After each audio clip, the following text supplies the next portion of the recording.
Why are you boring?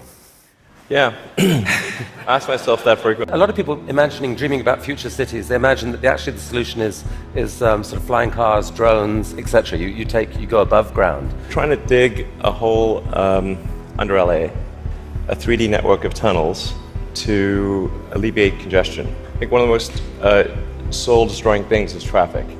It takes away so much of your life, and it's horrible.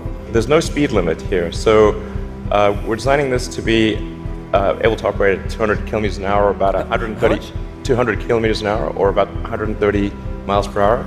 There's no real limit to how many levels of tunnel you can have. So you can go much further deep than you can go up. The deepest mines are much deeper than the tallest buildings are tall.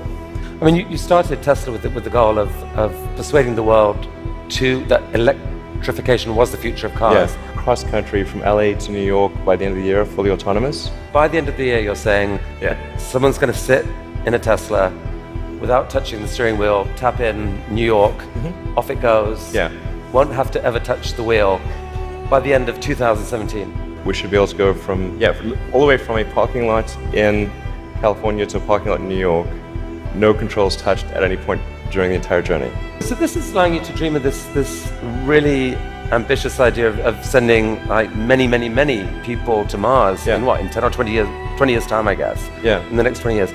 And you've designed this outrageous rocket to do it. Help us understand the scale of this thing. Well, I think visually you can see that person, the thrust equivalent of 120 747s with all engines blazing. This can take a fully loaded 747 with maximum fuel, maximum passengers, maximum cargo on the 747. This can take it as cargo. You presented recently this interplanetary transport system. This is a scene you picture what in 30 years time, 20 years time? 8 to 10 year time frame. Aspirationally, that's our target. Our internal targets are more aggressive, but I think this vehicle seems quite large, and is large by comparison with other rockets. The future spaceships will be truly enormous. Sustainable energy will happen no matter what. If there was no Tesla, it would have to happen out of necessity. It's tautological. If you don't have sustainable energy, it means you have unsustainable energy. Eventually, you'll run out, and the laws of economics will drive civilization towards sustainable energy inevitably. The fundamental value of a company like Tesla is the degree to which it accelerates the advent of sustainable energy faster than it would otherwise occur. In 1969, we were able to send somebody to the moon. Then we had the space shuttle. The space shuttle could only take people to low Earth orbit. Then the space shuttle retired, and the United States could take no one to orbit. So that's the trend. The trend is like down to nothing. This is not. People are mistaken when they think that technology just automatically improves. It does not automatically improve. It only improves if a lot of people work very hard to make it better. And actually, it will, I think, by itself degrade, actually. I look at the future from a standpoint of the probabilities. It's like a branching stream of probabilities.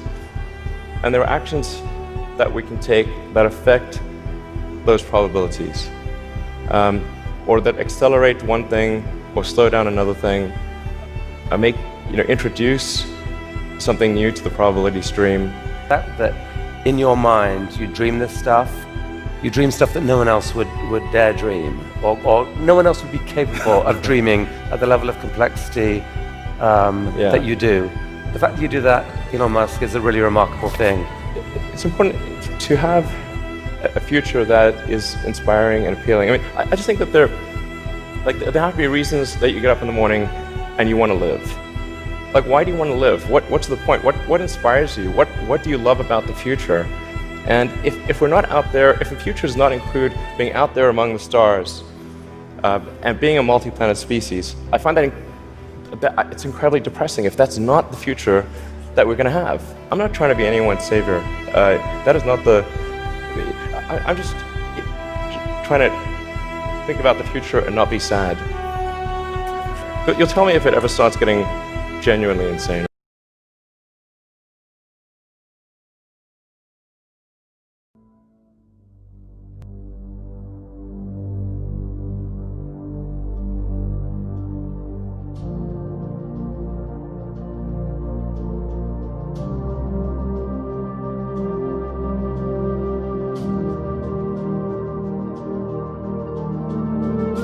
most space organizations, government or commercial, have set their sights too low. They've really built relatively small rockets.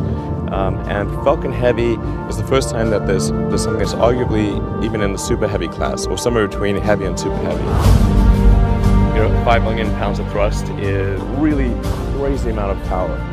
More than twice as much payload as any other rocket in the world. It can launch things direct to Pluto. No stop needed. Hotels in the area are completely sold out. Yeah. Parking lots are packed. It's like the first time something exciting has happened in rocket launch in a very long time. Falcon Heavy is configured for flight. T-minus 15, stand by for terminal count. SpaceX Falcon Heavy, go for launch. 10, 9, All systems go. 8, Side booster ignition. 6, 5, 4, 3, 2, 1.